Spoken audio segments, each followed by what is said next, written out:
Sintagma, el podcast de la plataforma cultural La Náusea.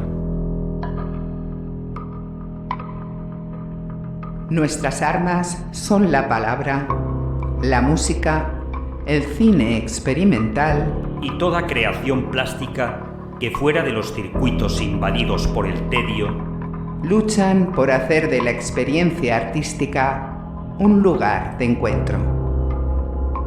Sintagma.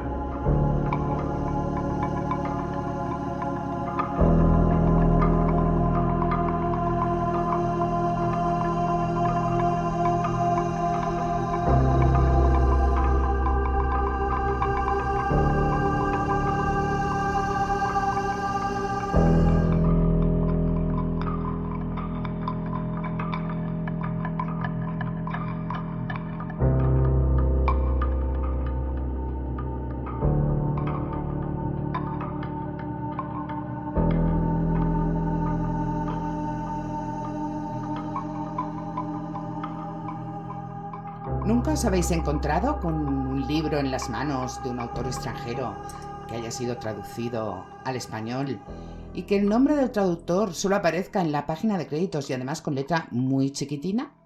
Eso por no hablar del maquetador o del corrector, que por supuesto ni salen. Parece que este tipo de trabajos o las personas que lo desempeñan sean los personajes invisibles de la literatura y sin embargo son los técnicos sin cuyo trabajo no tendríamos un libro en las manos.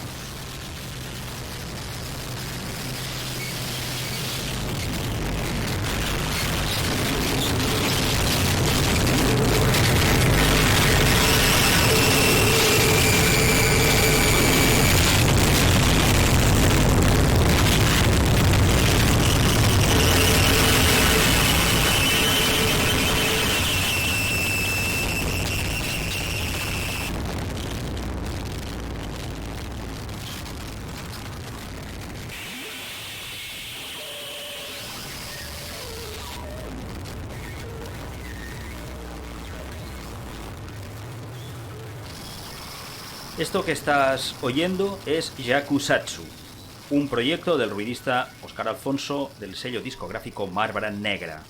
El tema en cuestión se llama Mary Jane Kelly y pertenece al trabajo Five. Hablaremos de ese trabajo un poco más tarde y además nos acompañará todo el Five de Yakusatsu durante todo el podcast. Estás escuchando Sintagma, el podcast de la plataforma cultural La Náusea. Somos Marian Ramentol y Cés Fortuny y te vamos a hablar de cultura, de arte y en definitiva de creación. Hoy vamos a hablar del conocido trabajo trabajo para el gran público de los correctores, maquetadores y traductores. Y para ello vamos a contar con las aportaciones inestimables de Sion Serra, Marlene Denis Valle, Gabriel Pereira Spur y la poesía de Lola Nieto. Y en el ámbito musical contaremos, como ya he comentado antes, con el proyecto del ruidista, el proyecto de ruido Yakusatsu. Sí, volviendo a lo que has empezado diciendo, Marian, esto de que son los técnicos, a mí me recuerdan un poco a los técnicos de sonido, en el ámbito de la música, pero en la literatura.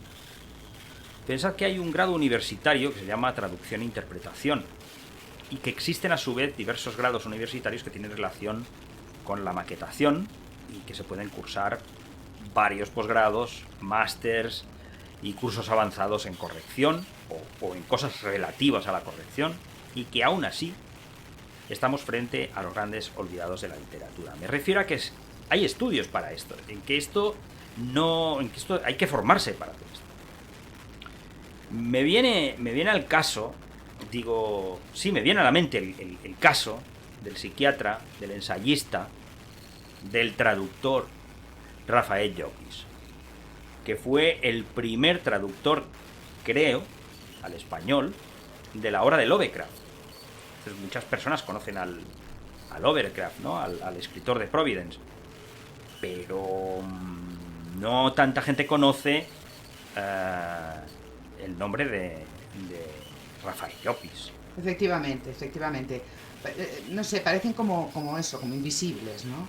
Y es curioso el concepto este de invisibilidad, porque dentro del mundo de la traducción existe como concepto.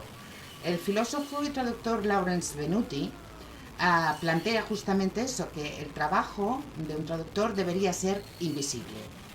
Y esa invisibilidad debería ser una meta en sí misma, en el sentido de que el texto traducido debería ser tan igual, tan fidedigno al original, que la traducción no pareciera tal. Sin embargo, y si no estoy en un error, la fluidez en una traducción, que en teoría también es una meta en sí Sí. misma, implica que para que el resultado sea realmente fluido, pues debamos manipular el texto porque debamos adaptarlo a la lengua de destino. Es decir, esto implica que eliminemos pues a lo mejor técnicas estilísticas de la lengua original que nada tienen que ver con la lengua de destino. Es decir, ahí sí que para obtener esa fluidez ha de haber una manipulación, ha de haber una intervención mayor del traductor. Y sin embargo, se busca la invisibilidad. Es un poco lío. Sí, Es un poco a lío, veces pero bueno. parece un contrasentido. Exacto. Para hablar de estos temas, contamos, como os decíamos al principio, con la colaboración de Sion Serra, que es locutor, escritor, director de arte y performer. Nacido en 1979 en la costa atlántica, criado en Lisboa, filólogo, doctor en filosofía, habla y escribe inglés, español, portugués, catalán, francés e italiano. Madre mía. Sí. Y también está formado en danza y psicoanálisis. En fin, es un artista multidisciplinar, en toda regla. Yo me pregunto si sería deseable esa transparencia en una traducción, aunque al final implique realmente mayor, como decíamos, mayor intervención o manipulación por parte del traductor. Vamos a escuchar las palabras de Sion al respecto y vamos a darle paso a él, que es realmente el profesional del tema. Bien, es muy curioso que mencionéis a Lawrence Venuti. De hecho, tengo una anécdota relacionada con él porque hace, creo que igual ya 10, 12 años, no sé, no recuerdo bien, había un congreso en Suecia de varias universidades europeas, lo promovía la Comisión Europea. Y yo iba desde el centro de investigación de Lisboa, al que sigo asociado, y Lawrence Venuti, que por lo menos en aquel entonces era docente en la Temple University en Nueva York, también, también participaba en el Congreso. Y en esa época del año, pues la puesta de sol era a medianoche y a las 4 de la mañana ya brillaba el sol en todo su esplendor. Eh, y lo cual es, bueno, es típico de esa zona de Escandinavia, ¿no? Del norte. Y Lawrence estaba paseando por las calles del pueblo que quedaba cerca del alojamiento, ¿no? Del hotel donde estábamos. Y, y yo estaba paseando con una compañera y cuando lo vimos, pues le hicimos un ademán al que él nos contestó. eh, no se puede ir de incógnito en ninguna parte, siempre te encuentras a alguien, ¿no? Y por supuesto ahí se trataba de una broma, porque era un pueblo muy pequeño y era fácil, eh, eh, quiero decir, era difícil pasar desapercibido o incógnito, ¿no? Como dijo él. Entonces siempre me quedé con esa anécdota porque él habla de la invisibilidad del traductor y él mismo estaba intentando pasear de incógnito, ¿no? Entonces, yo a veces pienso que esta invisibilidad del traductor también es algo un poco anecdótico o quizás algo imaginario. algo ideal, ¿no? Ideal para quienes tienen ese afán, ¿no? De invisibilizarse como traductores y traductoras y desaparecer subjetivamente del texto que están creando. Pues lo que ocurre es que el traductor es el autor de un nuevo texto, para el que utiliza como pretexto el texto de partida, el texto de origen, lo cual es particularmente cierto en el caso de la traducción literaria. Yo creo que sí es importante eh, crear para el lector una experiencia de fluidez en la lectura, en la que uno no tenga que tropezarse donde el original no suponía un tropezón o un tropiezo, pero sí que eh, siempre que el original supone cierta extrañeza o lugares donde tropezar, y esto una vez más es particularmente cierto en el caso de la literatura, yo como traductor haré lo posible por proporcionar eh, una extrañeza análoga a la del original para el lector del texto de llegada, es decir, el lector del texto traducido. Pero creo que en absoluto el traductor tiene la obligación, el deber de cultivar su invisibilidad o la invisibilidad de su labor, sino más bien haz- mm, asumir la responsabilidad de que es el que transporta eh, un objeto literario o en todo caso un objeto textual de un idioma a otro. Entonces, él es el intérprete de una experiencia textual, de una experiencia literaria, de una experiencia estética. Y eso no acarrea ningún tipo de fidelidad, palabra por lo demás bastante connotada con cierta moral, creo, bastante, bueno, ajena a la labor de la traducción, pero sí con el rigor de transmitir eh, aquello que está vertido en el original, intentando no añadir, o por lo menos no en exceso, algo suyo. No se trata de crear una obra nueva, pero paradójicamente sí se crea una obra nueva. Entonces yo creo que la invisibilidad del traductor no existe, entonces no hace falta buscarla porque realmente no existe. El traductor siempre es visible a través de su labor, del texto que crea y creo que, de hecho, y esa es mi convicción, el traductor ni siquiera debe buscar esa invisibilidad. Lo que sí debe buscar es, creo, una experiencia fluida de lectura y una experiencia de lectura del texto de llegada tan parecida cuanto posible a la experiencia imaginada del texto de partida, del llamado original. Y relacionado con todo esto, el poco reconocimiento al trabajo indiscutible de traductor, que son, yo creo que a estas alturas nadie se cuestiona, se convierte en un problema.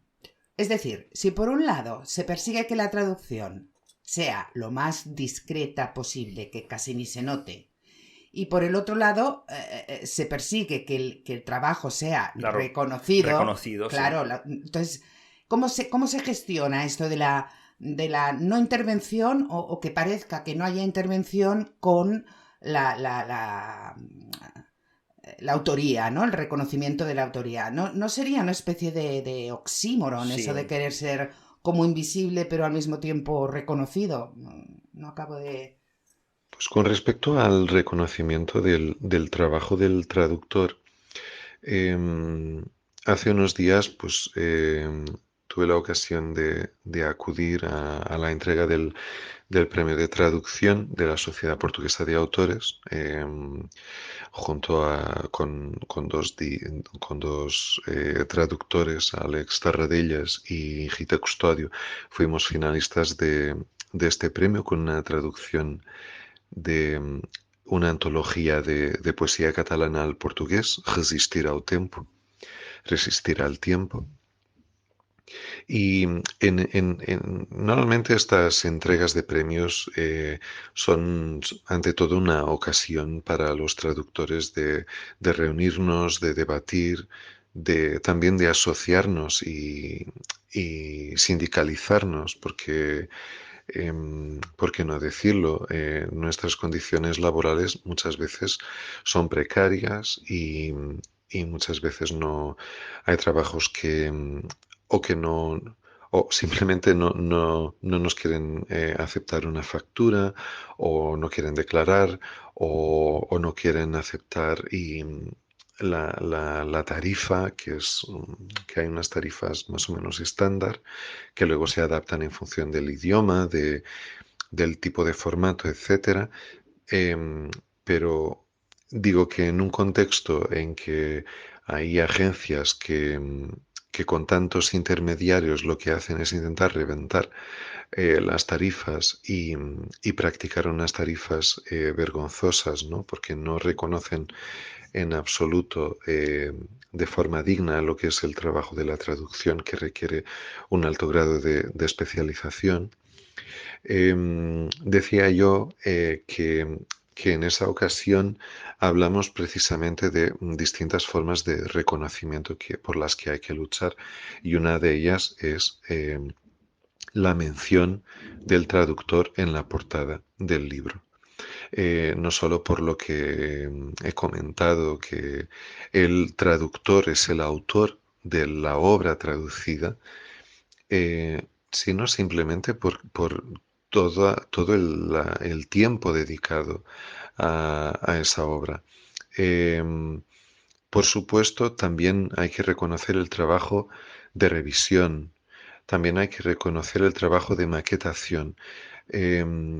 Y no me parecería en absoluto inadecuado que también hubiera una mención.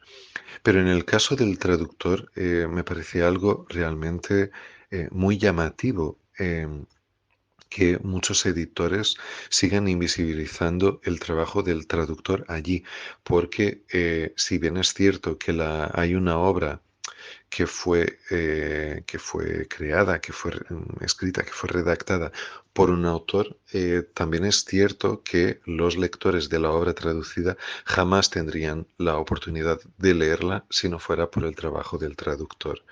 Es más, en el trabajo o en algunas obras bestsellers que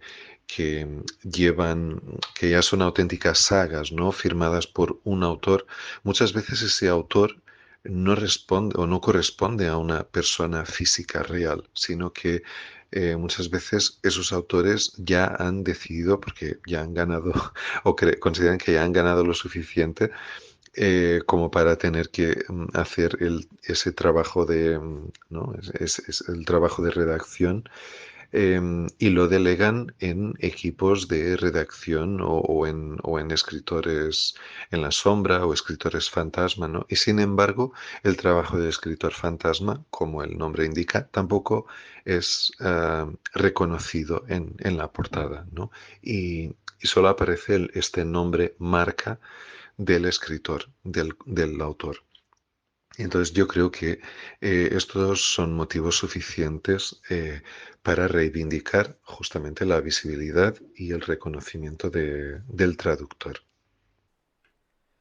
Otro de los grandes desconocidos en el mundo de la literatura y de los textos son los correctores.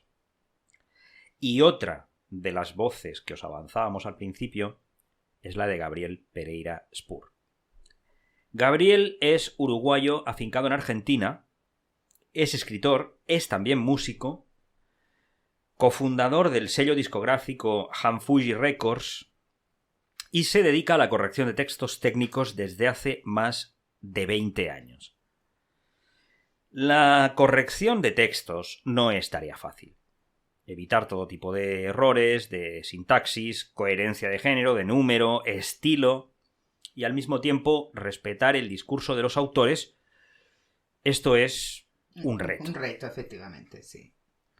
En esta tesitura hay dos tendencias dentro del mundo de la corrección, la del corrector que pasa inadvertido y el que al pulir el texto lo adorna, lo manipula, lo poda, en favor, por supuesto, del embellecimiento o de la estandarización, siguiendo el estándar que sea que esté en el que esté traduciendo, el tipo de traducción que esté haciendo, si es técnica, si es poética, etcétera, ¿no?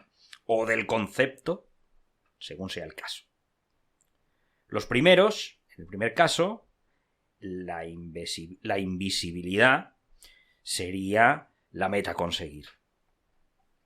Y en el segundo caso, pues sería de justicia que algunos correctores aparecieran casi como coautores de algunos textos.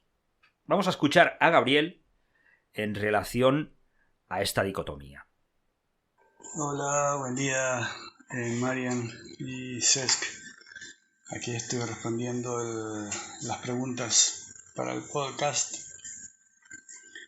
Así que bueno, en primera instancia, en cuanto a la primera pregunta, ¿en cuál tendencia me adheriría yo entre los correctores que deben ser sí o sí reconocidos como coautores? En mi caso en particular, sí, yo debiera ser definitivamente reconocido como coautor, pero en realidad son tan burros los autores para los cuales trabajo que considero que es mejor permanecer entre bambalinas en la oscura dignidad del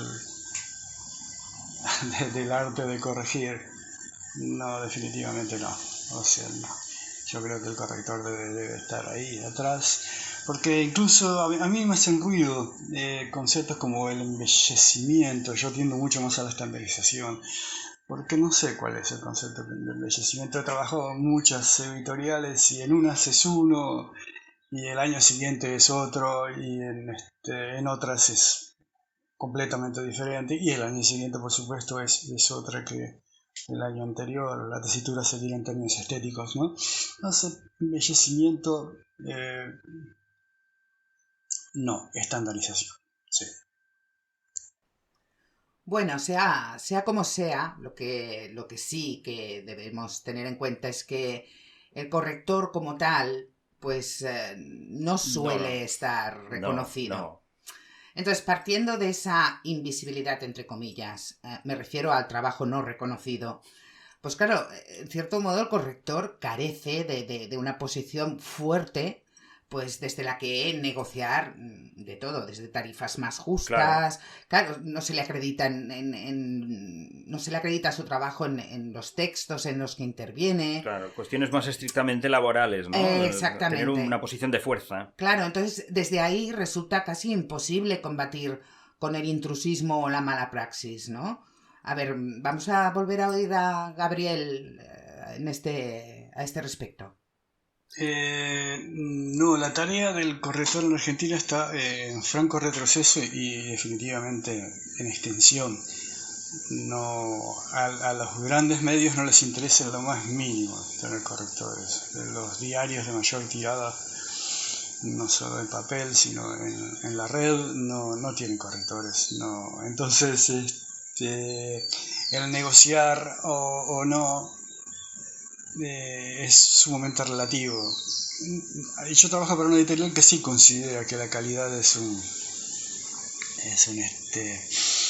ítem que debe ser mejorado constantemente, y ellos apuntan a eso. Entonces, bueno, pero es una rara avis definitivamente. En el mundo de la corrección argentina no existe, pero podríamos hablar horas acerca de los parámetros de la Argentina y los parámetros del resto del mundo, y qué sé yo. Argentina es muy particular en todo sentido. Yo hace 40 años que vivo aquí, y siempre tuve la sensación de vivir. ¿Se acuerdan de esos viejos cómics tebeos, dicen allá en España?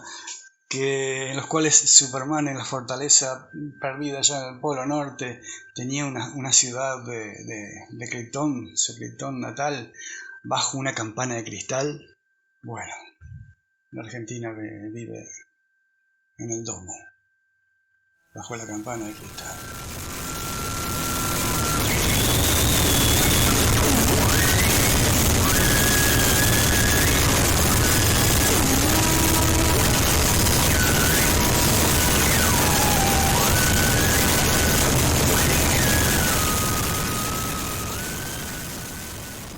Tras la intervención de Gabriel hemos escuchado unos segundos del tema Elizabeth Stride del álbum Five de Yakusatsu.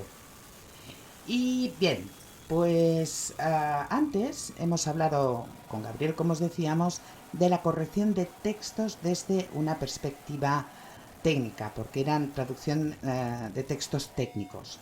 Ahora vamos a abordar el tema desde otra perspectiva, que es la del corrector de estilo.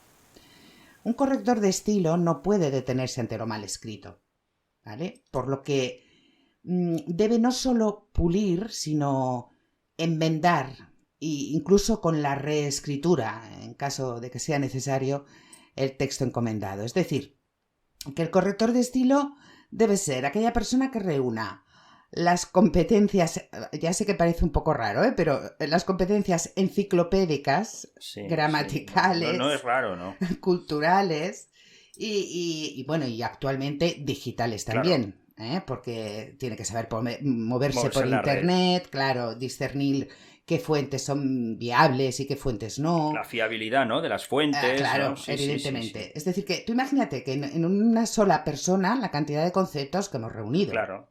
Y a pesar de todo ese bagaje, pues el corrector no recibe el reconocimiento que merece. Estamos en el mismo caso, ¿no? Exactamente. Estamos en el mismo caso que con los traductores. Claro, el hecho de no figurar en los créditos, por ejemplo, pues es algo tremendamente frecuente. Sí.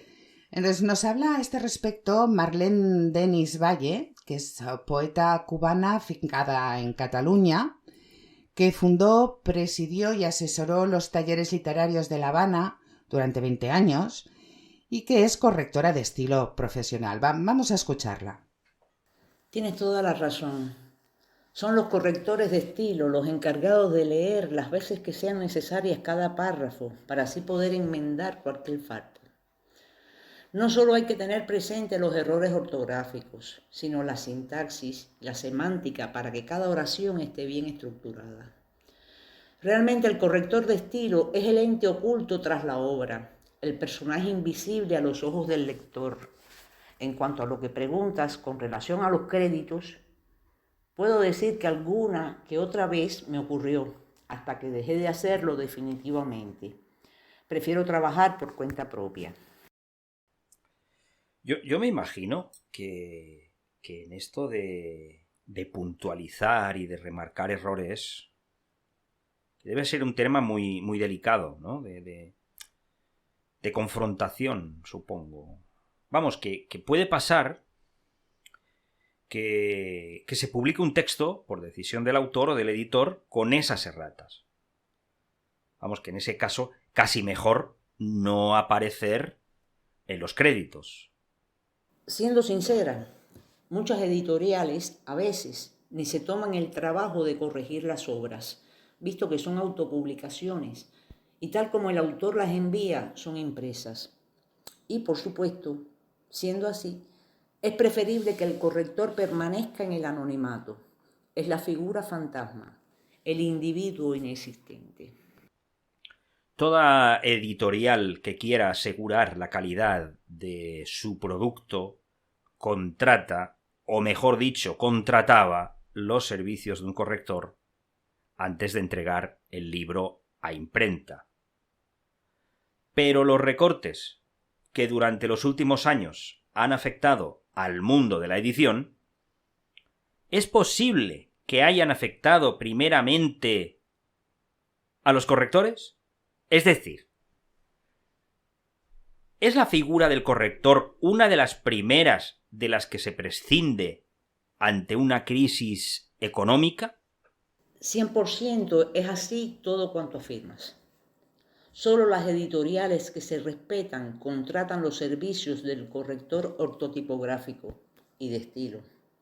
La consecuencia de los recortes en el mundo editorial queda plasmada definitivamente en la figura de este trabajador, ya que sale mucho más económico el corrector de Google, si es que las editoriales se toman la molestia de acudir a él. Bueno, pues llegamos al tercero en discordia, el diseño y la maquetación de un libro, que de hecho es otro de los ingredientes necesarios para la buena cocción de un texto. Sí, otro de los imprescindibles, ¿no? Exacto.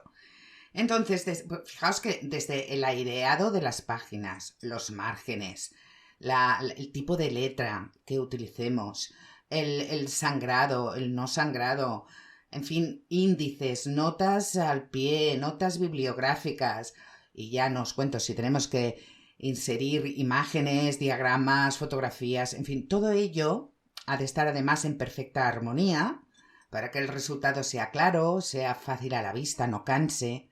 Y esa sería la tarea principal del maquetador. Claro, es como la legibilidad, ¿no? Esto es lo que hace que sea legible lo que tenemos entre manos. Exactamente. Entonces, yo creo que en el caso de la maquetación y del diseño, que en muchos casos se aunan las dos cosas en un solo profesional, a ver, no es que se reconozca la autoría del maquetador o del diseñador en cuestión, pero al menos sí que queda, digamos que contemplado el trabajo bajo el sello editorial en la sección de créditos, que ya es más, mucho claro, es más que lo que consiguen los traductores o los correctores. Quizá en esta materia de maquetación y demás, el trabajo por cuenta ajena impere sobre el freelance. Factor que también se diferenciaría lo que es la maquetación de los casos de traducción y corrección, que sí que abundan más los freelance, ¿no? De todas maneras, esto es bastante subjetivo, porque tras la pandemia, y con el auge exponencial de la autoedición, que también tiene mucho que ver aquí. Y del trabajo online, ¿no? Del trabajar remotamente. Exacto. Pues puede que asistamos también a un cambio de paradigma en este sentido y que al final pues los diseñadores y maquetadores editoriales también se afiancen como profesionales independientes, ¿vale? Si hasta ahora por tradición pues sí que estaban salvaguardados bajo el paraguas de la editorial, pues bueno, de aquí en adelante quizá eso cambie. Sí, claro, las cosas empiecen a cambiar, ¿no? Sí. Entonces, menciono lo de la autoedición porque cuando el autor finaliza la redacción de su obra y comienza el proceso de autopublicación, en este caso tiene que encontrar, negociar y contratar él directamente con toda una serie de profesionales con los que antes no tenía ningún contacto, porque quien trataba con ellos pues era el editor. Así que, perdón.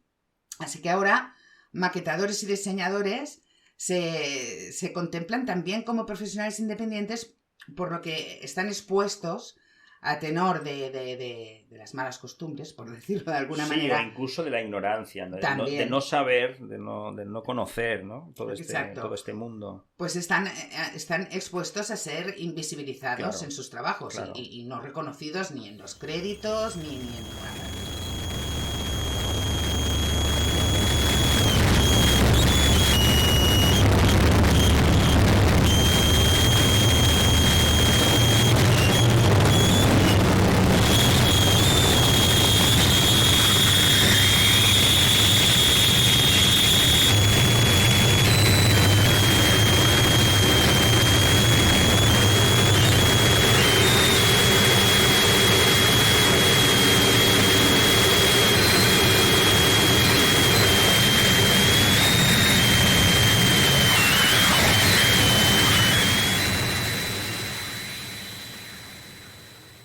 Este tema de Yakusatsu, de su álbum Five, que estamos escuchando, se llama Mary Ann Polly Nichols.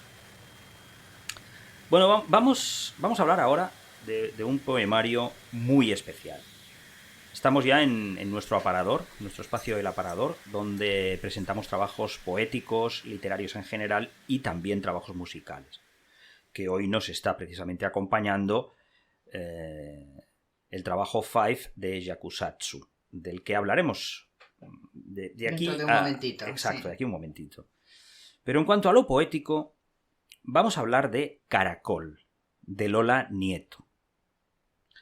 Lola Nieto es doctora en Filología Hispánica, profesora de Lengua y Literatura de secundaria y ha conducido junto a Laia López Manrique y Antonio F. Rodríguez la revista de creación artística Cocoro. Ha publicado Alambres en Killer 71 el 2014, Tuscumbia en Harpo Libros 2016, Bozánica en Ediciones Harpo también en 2018 y La Plaquette Tenóforas de 2019. Lo que vamos a escuchar a continuación es algo muy especial y me gustaría poneros en contexto. Cuando le pedimos a Lola el favor de que nos mandase un poema recitado de su libro Caracol, no nos imaginábamos que en Tokio, allí donde reside actualmente, nos grabaría esta pieza tan delicada y sutil.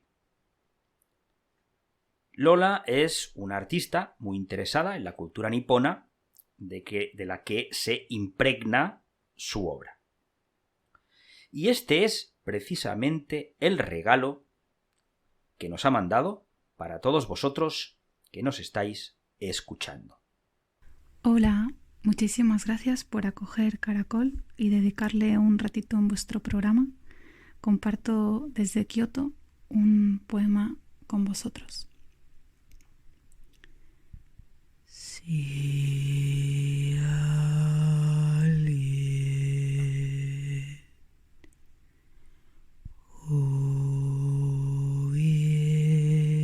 hubiera sido un sabor,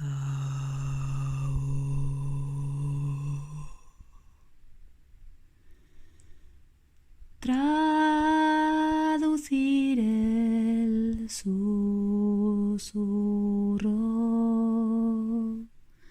la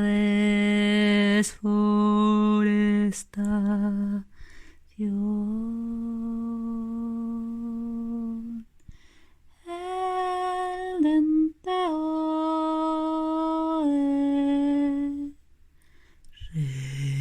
respirar a tiempo en grito vibrato.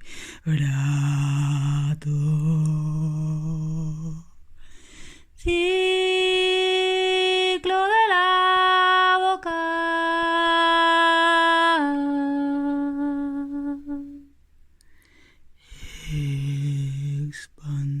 expandiéndose en ¿qué? Un tiempo a raudales. Repetición de la máquina perfecta, la emoción controlada en cada play. Play. Si ponemos a las manos unidas,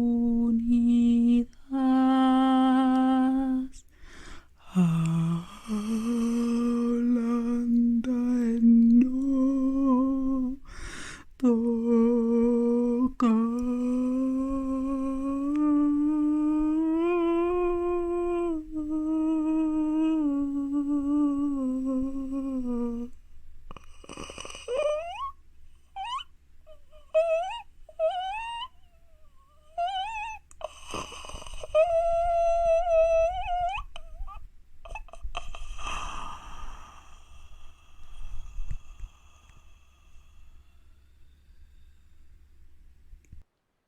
Bueno, Menuda maravilla Sí. que nos acaba de regalar Lola. sí, es emocionante, ¿no? Un regalo así. Pues sí, la verdad.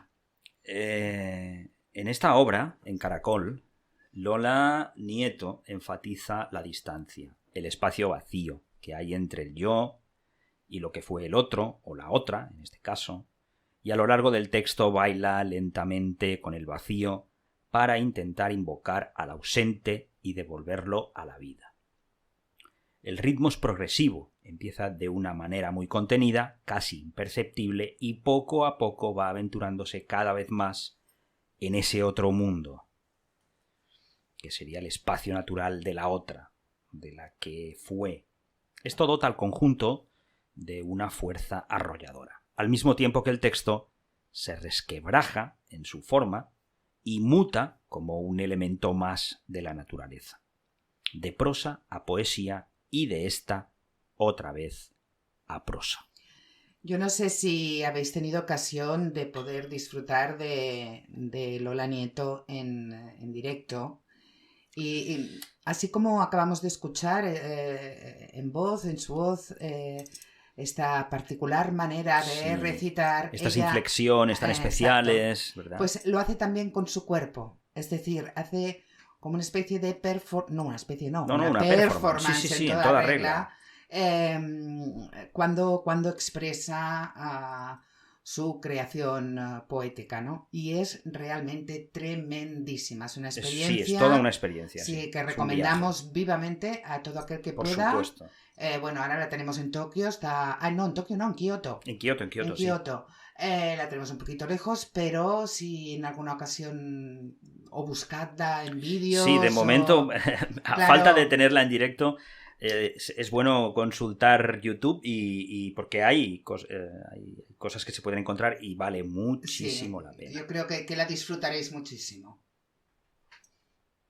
Bueno, pues hemos llegado a la segunda parte del aparador y vamos a abordar este famoso proyecto que os venimos nombrando durante todo el podcast de hoy. Es el trabajo Five de Yakusatsu y que hace referencia a las 5 mujeres asesinadas por Jack el Destripador.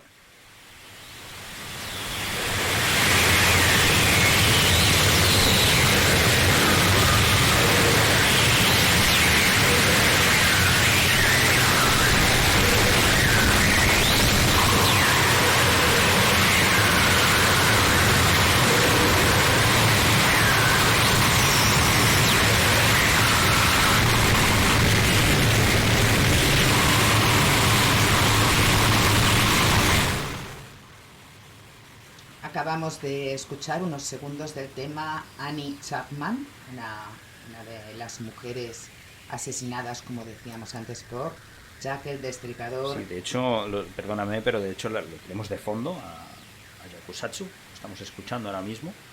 Pues sí, y hablar de Yakusatsu es inevitablemente hablar de Óscar Alfonso, quien ha explorado, digamos, la periferia políticamente incorrecta, para decirlo de alguna forma, de la antimúsica o esta música que llamamos ruido, a través de su sello, iba a decir sello editorial, ¿en qué estaría yo pensando? Su sello discográfico, bueno, Márbara Negra. Con lo que se mueve Óscar, no me extrañaría que terminara con un sello editorial también en Márbara Negra, ¿eh? Bueno, tanto la versión Naver como física, este sello ha dado cabida a un sinfín de artistas extremos, desde, bueno, tanto en el territorio nacional como de ámbito internacional. Uh-huh. Decía al principio que es Five era un trabajo precioso y lo remarco, porque se trata de un disco objeto. Sí. Y como en la náusea nos encantan todas estas manifestaciones artísticas, pues hemos sucumbido a este trabajo, tanto por dentro como por fuera. A ver, escuchad, yo os lo describo. Es una bolsa negra aterciopelada, rematada con una chapa de Yakusatsu que contiene un pequeño botecito, la bolsita contiene un pequeño botecito con la sangre del propio Óscar. Y una cajita con un mini CD y una bolsita de papel anaranjado con un poema impreso. A ver, ¿Qué me decís? ¿Nos parece Sí, lo una es. exquisitez? Es que una vamos, auténtica pasada. es que es precioso. Pero, que nadie se lleve a engaño. Porque Yakusatsu y Oscar son Yakusatsu y Oscar. Entonces, ante este, digamos, delicado empaque, se oculta la fuerza y la brutalidad propia de este proyecto. Armónicos agudos estallando por aquí y por allí sobre un magma de ruido. Sí. Claro, es muy brutal, es muy feedbacks potente. distorsionados hasta lo imposible, en fin, voces aterradoras. En fin, por cierto, que aquí vuelvo a insistir, si alguien tiene la posibilidad de ver a Oscar, o sea, a Yakusatsu en directo, No, que claro, no se lo pierda. No se lo deben perder. Porque Oscar también es un espectáculo bestial. Bueno, claro, es una performance también brutalísima. También es un artista performático, entonces Sí. vale mucho la pena. Vamos a escuchar un poquito más.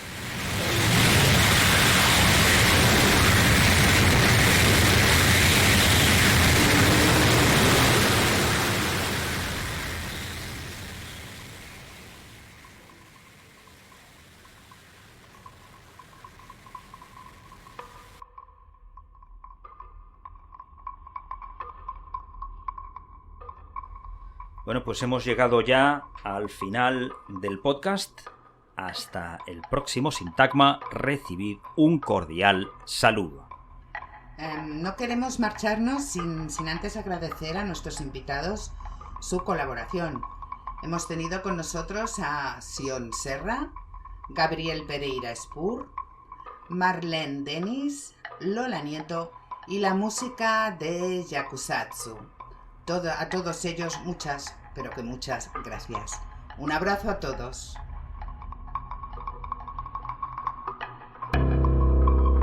Acabas de escuchar Sintagma, el podcast de la plataforma cultural La Náusea.